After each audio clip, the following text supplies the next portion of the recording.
Assalamualaikum teman-teman, saya Randy Adha, Sekilas IT. Video kali ini tuh terinspirasi dari video 2 minggu yang lalu. Itu menggunakan full AMD, tapi masih menggunakan memori RAM DDR4. Yang sekarang udah yang lebih modern, semuanya menggunakan memori RAM DDR5 termasuk si prosesornya. Dan lagi-lagi nih teman-teman ya, tiap tahun tuh selalu ada fanboy-nya dari Asus. Tahun lalu ada fanboy-nya Asus ya, rakit PC-nya semua ROG. Dan sekarang tuh semuanya menggunakan dari Asus TUF Gaming. Wah, luar biasa. Fanboy ini tuh ya memang selalu ada, apalagi dari Asus ya. Di sini tuh memang kebutuhannya tuh nggak terlalu nggak terlalu tinggi-tinggi banget lah ya. Paling cuman untuk main game 1440p, terus live streaming kayak gitu-gitu aja. Untuk urusan budget katanya is okay. Kalau dianya suka, cocok gitu ya, nggak apa-apa. Oke gitu. Kalau gitu ya tinggal gas aja cari komponennya ya. Yang pertama di sini pastinya kita pilihin dulu untuk si prosesornya. Pengennya dia tuh Ryzen 7. Ryzen 7 yang terbaru kan ada 7700 polos, 7700X, 8700G, dan yang terbaru Ryzen 7 9700X ya. Akhirnya jatuh hati ke si Ryzen 7 7700X. Nah, kalau misalkan udah ketahuan prosesornya pengen yang mana, ya kita lebih gampang gitu ya untuk menentukan komponen-komponen yang lain. Poin penting, setelah CPU, pastinya GPU. Setelah meminang-minang, akhirnya jatuh hati ke Radeon TUF Gaming RX 7800 XT 16GB.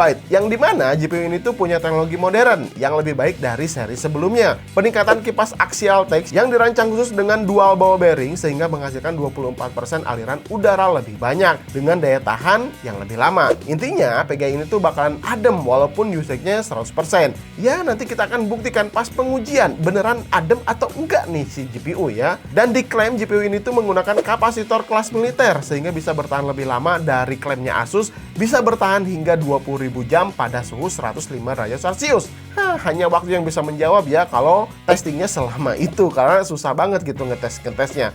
Setelah dua komponen krusial tadi, CPU dan GPU, tentunya kita pikirkan motherboardnya. Nah, ini tuh poin penting ya, pemilihan motherboard yang nantinya kita kan pastinya pengen upgrade ke depan, terus fiturnya yang komplit gitu ya. Nah, jangan sampai salah pilih motherboard. Dia tuh pengennya motherboard yang udah ada Wi-Fi-nya langsung gitu ya, terus ukurannya ATX. Akhirnya dapatlah nih, ini dia motherboard Asus TUF Gaming B650 plus Wi-Fi. Pilihan yang pas banget ya, karena motherboard ini udah dilengkapi dengan 12 plus 2 plus 2 power stack 60 ampere, yang dimana memang Asus tuh sudah lama sekali ya melengkapi motherboardnya dengan controller teknologi canggih yakni Digi Plus PRM, sehingga bisa mendapatkan efisiensi sebaik mungkin dan meningkatkan kinerja stabil pada si prosesor AMD yang kompatibel. Pastinya ini udah kompatibel ke seluruh jajaran prosesor AMD yang sudah mendukung soket AM5. Ditambah lagi kapasitor dan clock yang sudah berlisensi military grade, di mana menggunakan kapasitor hitam metalik TUF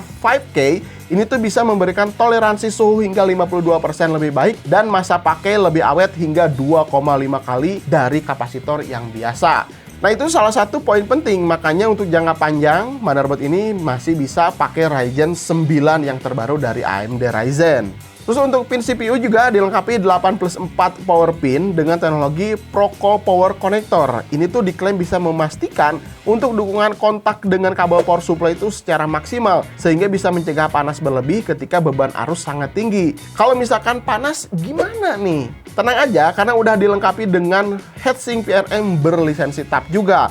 Ini bisa menyerap panas lebih cepat dibandingkan heatsink biasa. Terdapat juga sirkuit proteksi pada fan header yang bisa mencegah overheat ketika dijalankan otomatis.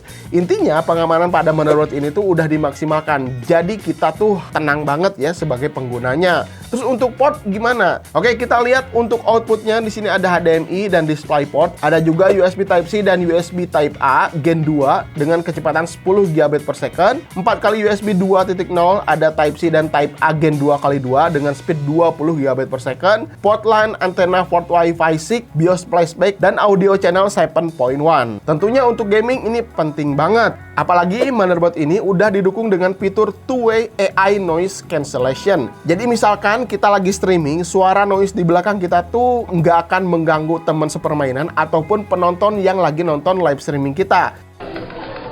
Try switching the AI noise cancelling microphone software on and off to hear the effect for yourself. This exclusive ASUS utility filters out loud keyboard clicking, background chatter, and any other noise that can disturb your communication.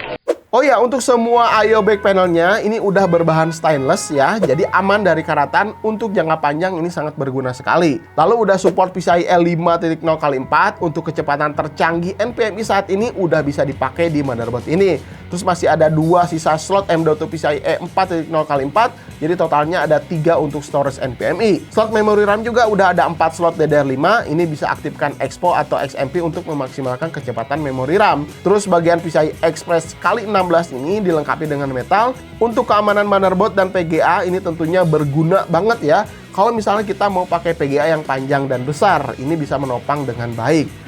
Gitu teman-teman, jadi kepanjangan ya bahas motherboardnya, tapi ini penting banget nanti untuk si yang punya PC-nya ini ya, biar tahu kelebihan dan kekurangan si PC ini ya. Kebanyakan si kelebihannya, apalagi dari pilihan motherboard Asus TUF Gaming B650 plus Wi-Fi-nya. Lanjut, ini dari casingnya ya, kalian bisa lihat langsung di sini Asus TUF Gaming GT502 Black. Ya, ini tempered glass gitu ya. Terus di sini juga tempered glass, dan ini enaknya kalau misalnya kita buka set kanan kirinya tinggal dipijit aja langsung kebuka gitu ya.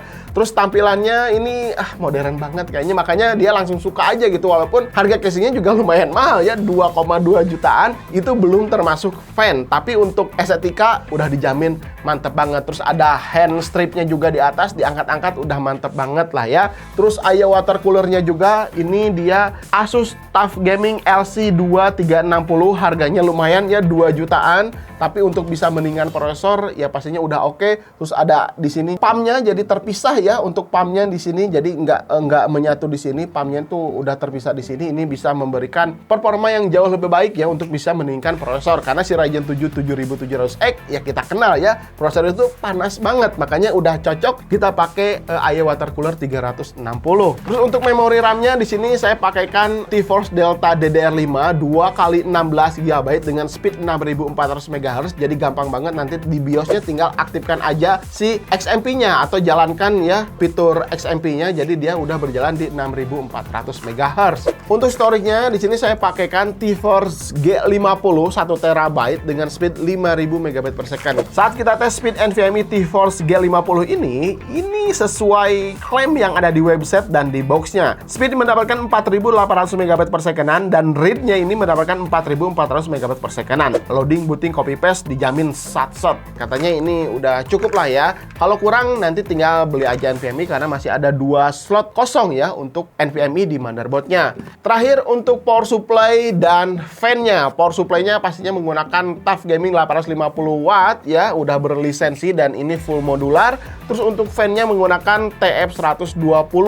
Ini tuh kita pasangkan ada 7 gitu ya, lumayan juga harganya ya. Setiap setnya tuh harganya 900 ribuan, tapi ya nggak masalah asalkan semuanya udah ada TUF Gamingnya. Oke, keseluruhannya udah, mudah-mudahan ini bisa jadi salah satu referensi kalau misalkan kalian mau rakit PC satu tema.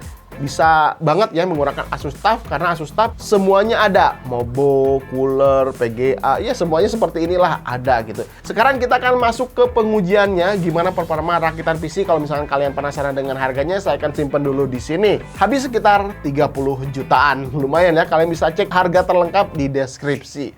Sekarang kita akan masuk ke pengujiannya aja. Let's go. Oke, sekarang kita masuk ke pengujian performanya aja ya. Seberapa sadis nih PC? Saya aktifkan PBO dan RAM berjalan sesuai XMP 6400 MHz. Pertama, tes sintetis dulu. 3D Mark Fire Strike ya. All score mendapatkan 40.355 poin. Ini sangat tinggi sekali. Kebetulan ada beberapa perbandingan saya akan tampilkan di layar ya. Kalian bisa lihat ketika Ryzen 7 7700X diduetkan dengan RX 7700 XT.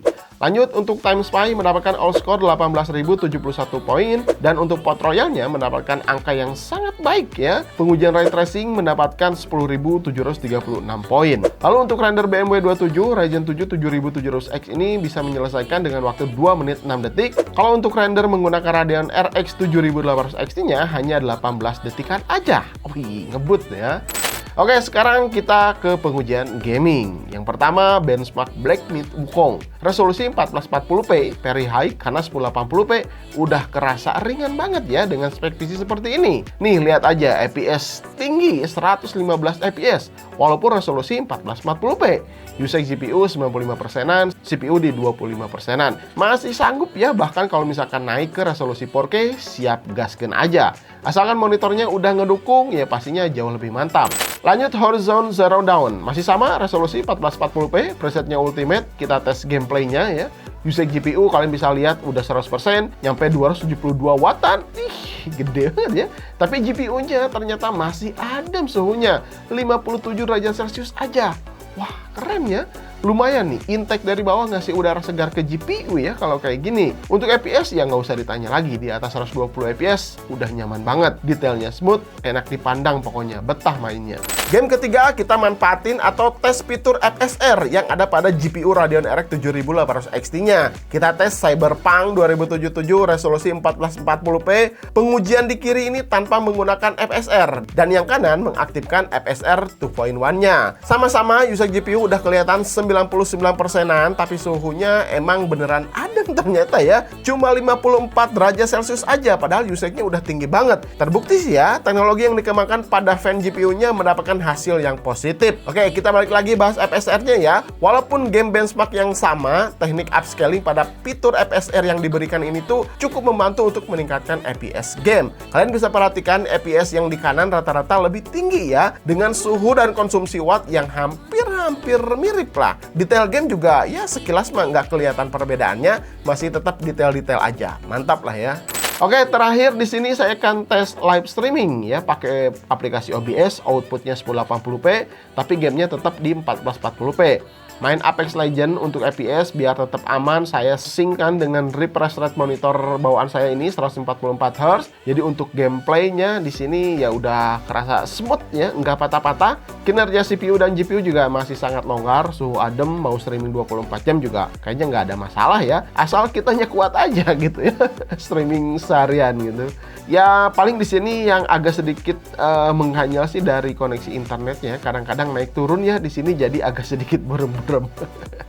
Nah, setelah pengujian tadi kita lihat suhu motherboard ya di aplikasi atau di software OCCT dan HW Info. Di sini terlihat semuanya masih adem-adem aja. VRM-nya, chipsetnya, terus tegangan 3,3 volt, 5 volt, 12 volt, rata-rata dalam keadaan yang stabil semuanya. Ya, tentunya ini juga dapat peran penting dari kualitas power supply ya. Intinya ini semua tuh bisa membuat panjang umur ke komponen yang kita pakai. Ya, sip lah ya.